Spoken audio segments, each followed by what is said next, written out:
used to voicing, being very opinionated. Now that I have a platform using my sum total years of experience with racism in my life, and being acknowledging, I should say, Melbourne's Victorians' open-heartedness towards my story, my life. To be chosen in 2016 by Victorians as their golden child, their senior Victorian Australian of the Year, was one of the highlights of my life. And a testament to the fact that people love to hear this day and witness for themselves the story of a reformed, rehabilitated old coot that they've been following for some years. And that's all Uncle Jack Child is. We can't cast him in this production now. He's doing jail time. So the system now, acknowledges in the arts, acknowledges where I've been, what I've done, and what I'm doing nowadays.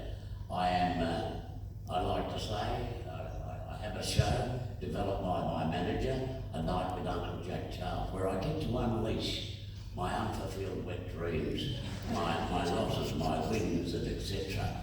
And etc. I've been very fortunate in being able to be invited by the government to go into Parliament a few years ago to give evidence at a series of inquiries as to the reason why we elders believe that certain criminal records could be expunged within the space of 3, 5 and 10 years. Some individuals even 3 months. And I was there for the reading of that in the lower house, that bill. And I went away and did a collaborative production with the Ilpitri Theatre and called Black Ties with Amari Theatre from Auckland. And when I got back, just before the borders closed, just as the borders closed way back then, from touring New Zealand with that production, after we toured Australia, of course, I was run up by one of my friends from the Fitzroy Free Legal Service and said, welcome back up, but by the way, while you're away, you've had a win. And I said, what do you mean? He says, well, while you're away, Dan Andrews put his own bill into the upper chamber and is now legislated. It's called a spent conviction scheme. So we in Victoria have a spent conviction scheme. So I immediately zoomed, because of COVID, into Marlborough Youth Training Centre for the sentence prisoner, Barwon and Fulham Prison, and Leigh Calcutta Protection Jail. And I told the assembly there, all the mobs there, that there is a light at the end of the tunnel, but are you black enough to take it seriously? Are you Somalian enough to take it seriously? And you governors, can you take yourself seriously, to seriously think about what do you want to do with the rest of your life? So it's a job for me. It's something that I have an urge to do in the humanities. I've always felt the need to go back into prisons. For NAIDOC Week every year, I'm invited into prisons, and I show my example by being my presence there, a man beyond reproach, totally up yourself and full of it, and you too can be like that. But you have to take yourself seriously as an individual, as an Aboriginal, as whatever you are, whatever race you are, take yourself seriously. And at the moment, obviously, you're not taking yourself seriously, you're being guided by the white powders. And I say to the black fellas, I'm pretty, I could be racist in one sense, but I do say, listen, I want you to recall that time when you were using cocaine, heroin, those white powders. I acknowledged years later that because I was using heroin and etc., I started to behave like a white fella, I tell them. I started stealing things. I had a laugh over that.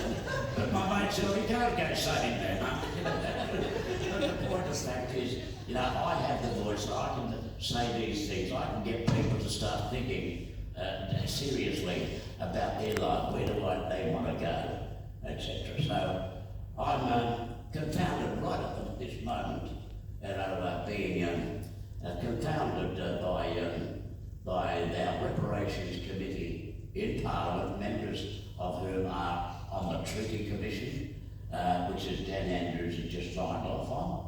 And that's how we have we're the state that has a treaty under process now. And it's my job also that once they're settled down, is to get into that mob in the treaty and to start getting them to seriously think about getting their voice to plead our unique history onto our state schools curriculums. It's about time.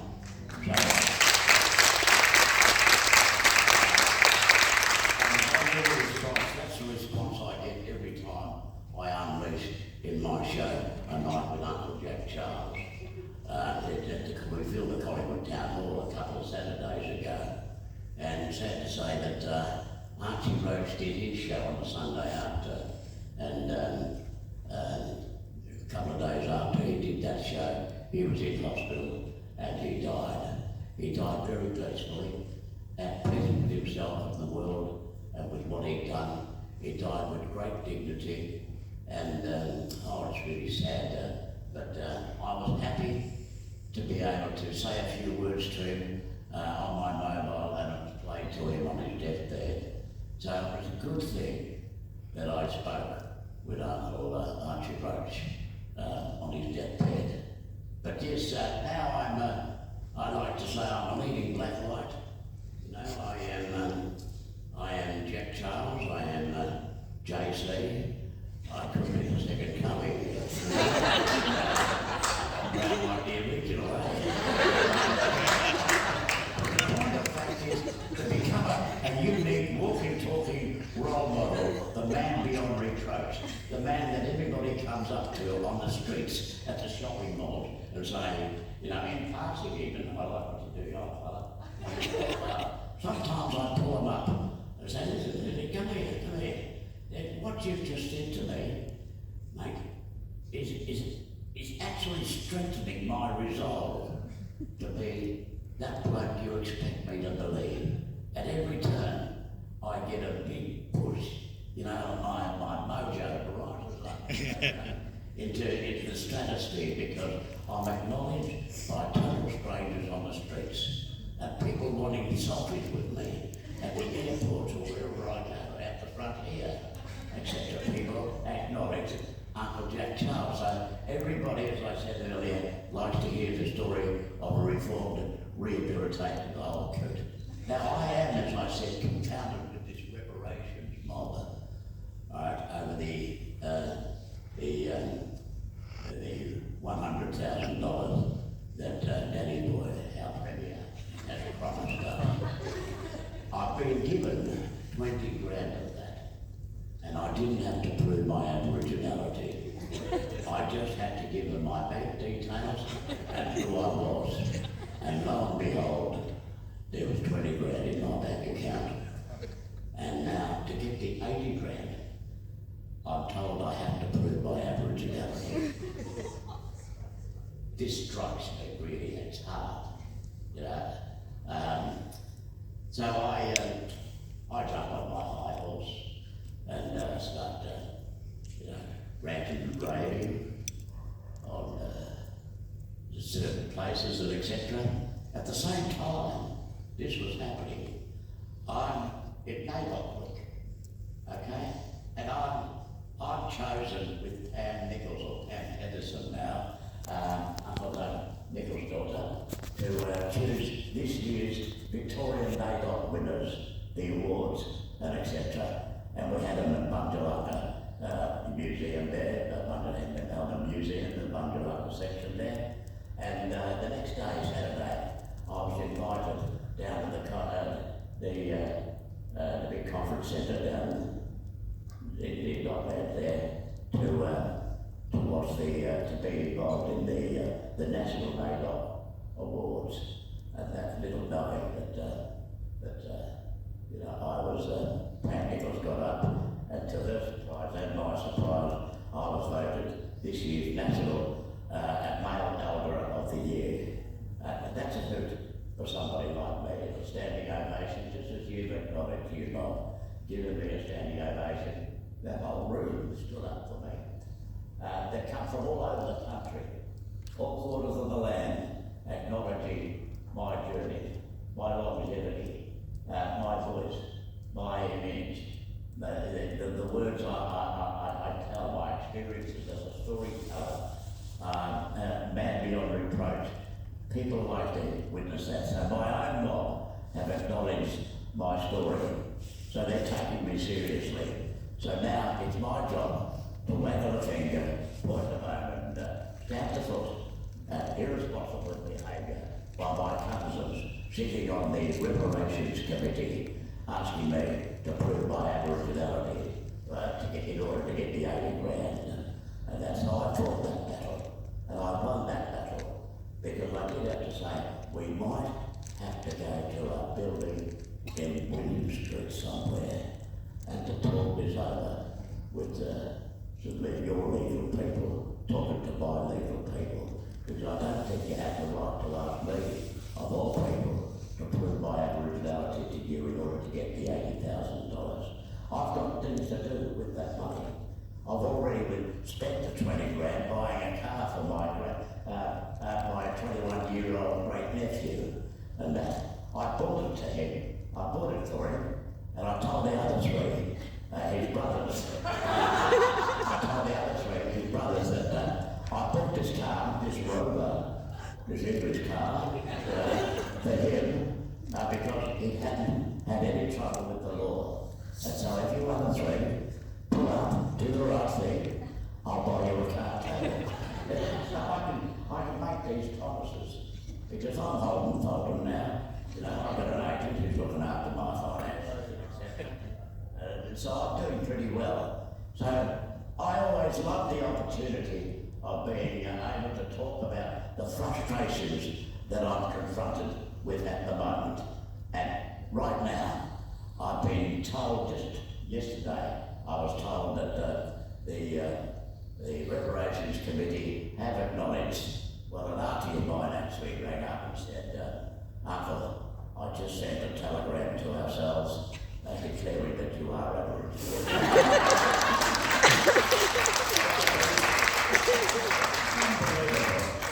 These are the stories that somebody like me have to live with.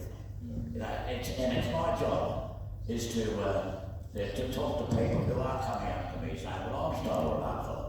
I said, well, I don't know them. They look as though they could be Aboriginal. I said, you have to go to the Koori Heritage Trust and find out what mob you actually belong to. Maybe even send your DNA to the Ancestry.com and see how far you can go back. I mean, in order to get the information that I know who I am now, I got it all from that series on Channel 10, Who Do You Think You Are? I sent my DNA to them, and they rang up a couple of weeks later and said, oh, Uncle, we have to come down and have a meeting. There's been some anomaly with your DNA. I said, what, you found out I'm not Aboriginal? No, Uncle, you are Aboriginal, but we can't talk over the phone. We have to come down and speak to you. And this is the frustration of being a stolen person. They said, Jack, what you told us and what we read in your book, chapter on the border getting back that who might have been your father as told to you by the Koori Heritage Trust. They said that might have found my father, it being a Philip Burns from Lincoln, New South Wales, a Wiradjuri man. I said, oh, that's fantastic. A Wiradjuri man on my father's side. Oh, unbelievable. Because they were the last people to be conquered in New South Wales, on the East Coast. The last mob, the Wiradjuri mob, I forget the leader's name, but they chopped his head off as they normally do and sent it over to England after they defeated it. The irony is here that they defeated the Wiradjuri mob with the assistance of the Queensland Native Police Force who crossed over the border, the Victorian Native Police Force, who crossed over the border and were trained up there with their horses and etc. to quell the warring bribery, and the New South Wales squatters and native police force, etc. So yeah, they were squashed. So he said, well, Jack, that's not your father. Philip Burns isn't your father. You're not a Wiradjuri man on your father's side. I was sorely disappointed. I said, Jack, but we have found out who your father was. And you'd be surprised, Jack, when we tell you who your father was. Oh, yeah, pray tell, I said, as you do. And they said, oh, well, we can't until we're filming, Jack. They waited another fortnight before they started. And the first thing they did was hand me an envelope with the camera on me. And I opened this envelope and there's a card saying Hilton Hamilton Walsh. And there's a picture of my father, a photograph of him in a three-piece white suit, shoes, leaning on a walking stick, which he had carved himself, this walking stick. And that's your father, Jack. I said, that's amazing. I said, they said he carved that walking stick himself. I said, that's funny because when I met my mum, she was carving walking sticks at the huppy that I found her living with on the banks of the Airport River. So they were great carvers. They said, oh, he's a great Inuit carver too. So the next day, I was delivered down to the Fairfield boathouse down there, near the amphitheatre, and I never know who I'm going to meet on this journey. You know, trials and tribulations of being as old to get to discover this. So, now Jack, they said, you're mic'd up, this other person's mic'd up.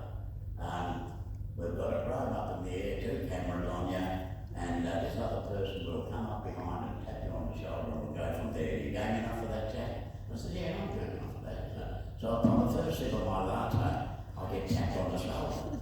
And I turn around and this young fella, dressed in an Aboriginal Health Service tunic, he says, hello, Jack, I'm Brady Walsh, I'm your brother. Totally blew me away.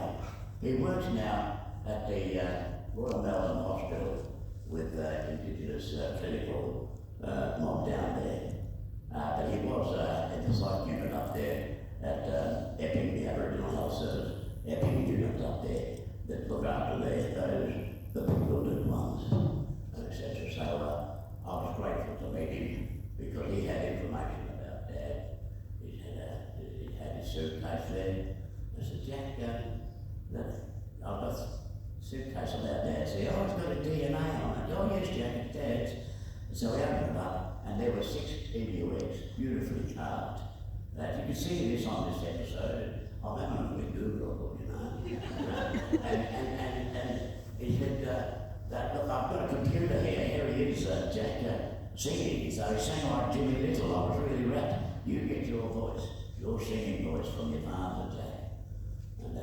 And by the way, Jack, he was a mentor to so many people. You know, my job is to handball you up to Camera, up to Palmer Forest to meet Uncle Colin Walker there, who will tell you a little bit more about just our dad. But our dad, Jack, had 13 of us to different women. I said, that's funny. Mum had 13 of us to different men. And those days after the war, people were breeding. You know, blacks and blacks and the goats. They were all breeding after the war. And that's so I feel very honoured to be placed in this unique position to have such a high profile enough for this. Who do you think you are, Mob, to give me a little bit more about my heritage? And then we're flown over to Tasmania to discover that which was always hidden, lost and denied to many of us, that I'm connected to the great Manalaguena, from the leader of the Palawa people over there in Tasmania. And so I get to hear more stories about the Tasmanian people. It was a harrowing journey, going from place to place and meeting cousins who had tidbits of information about Manalaguena. My 5 times great-grandfather, Warrior de Mortigana. My 4 times great-grandmother, who married a priest, and that's where the priest names come from. I've got this fantastic 4 generations of bridge ladies up there at Tumbargunga Mission. They escaped from Tasmania to get away from the killing. These ladies, these old people and the younger ones, to get up there. They came through Venus Bay all the way along, and that's where Mum was born, on the way to, round there, on the way to, you're born in the Royal Women's Hospital here in Melbourne. So we're under him, we're so I'm a man now of many parts. This photograph of all these old ladies and the younger one holding my mum as a baby is a treasured piece of photograph of history that I'll keep close to my heart. I'll be writing another book because of this episode of Who Do You Think You Are? Because I believe that Tasmanian history should be read onto our state schools curriculums, their state schools curriculums. So, as an advocate, as a man who's taken over the great tutorialist Gary Foley and the mountain in the south, it's my responsibility to push the buttons in the minds of our education ministers to lead each state's unique truth onto the state schools curriculums. I can see the hunger in the year 10, 12 students wanting to know more in the teachers and etc. The primary school kids want to know more. They're already prepared for when I come back, when I come in, and that these kids are prepared, they're asked the right questions. Why were you taken, Uncle Jack, etc. So it's a journey that I'm living, and I will continue to live. You know, as a man with a voice, and I'm pushing all the right buttons. It does take a little bit of time to get into the transit train and basically trying to influence and etc. But I have made an impact with Dan Andrews, and so I continue. I will want to make a continued effort with Dan Andrews because of his reparations and truth commission and that, and truth telling, etc. I mean, it's happening in the interstate now, Northern Territory. I think they're doing it now. So yeah, it's a slow journey to get Australia back on the right track, to know about their Indigenous peoples. We all got stories to tell, and we cannot get on together unless we take Indigenous history